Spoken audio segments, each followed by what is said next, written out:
A variety of cultural events are being planned for this year's Puaka Matariki Festival. It marks the Maori New Year and residents are being encouraged to get involved in acknowledging the importance of community. Organiser Antony Deaker is here to tell us more. Good evening. Good evening, Rebecca. What is the significance of the timing of Maori New Year? Well, traditionally this was the ending of a year and the starting of a year around the rising of Matariki, the constellation known as Pleiades, and also Puaka, the star known as Rigel. So they would come up, and Maori had a cunning calendar.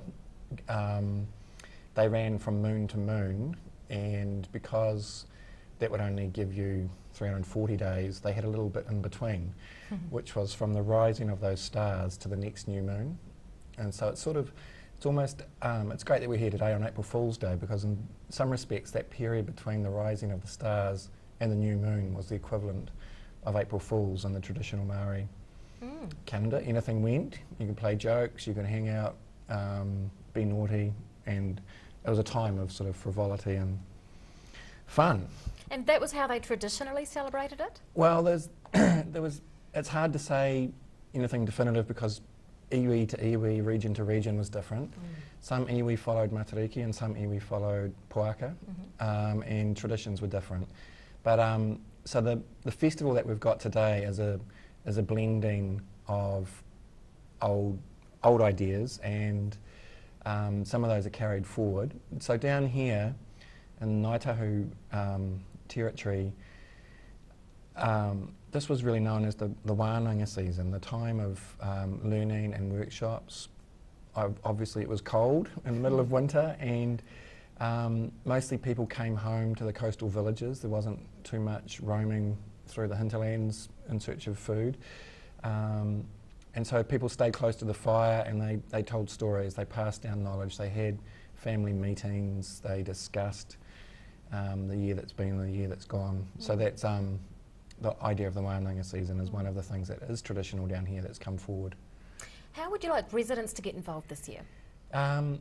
Well, at the moment we're open for anybody's ideas, and we're encouraging people to bring ideas forward. Typically, organisations like Marae and school and kindies host community type events, and those events are wonderful. They are really open door, and they've been growing every year for those schools and the marae that host them. And they'll often include shared food, storytellers, performance, lantern parades are popular. So we're open to all ideas, and we welcome participants. What kind of things are you planning at this stage? Well, we run 3 programs in the one festival. We've got those community celebrations like we were just discussing. We've got public programs which fits with that idea of the wānanga season. So we run workshops, we run displays, and we have open floor discussions about issues and ideas, which is really a traditional wānanga. And it's also it's Dunedin's Festival of Maori Art, and over this festival we have got some amazing stuff coming. There's this short theatre, a season of Maori theatre. There's some amazing exhibitions coming. There's quite a few contemporary dance pieces and other traditional performance work throughout, and there'll be a big concert, we hope, in the town hall on one of the shortest nights. Puaka Matariki Festival organiser Antony Deaker, thanks so much for your time. Thank you.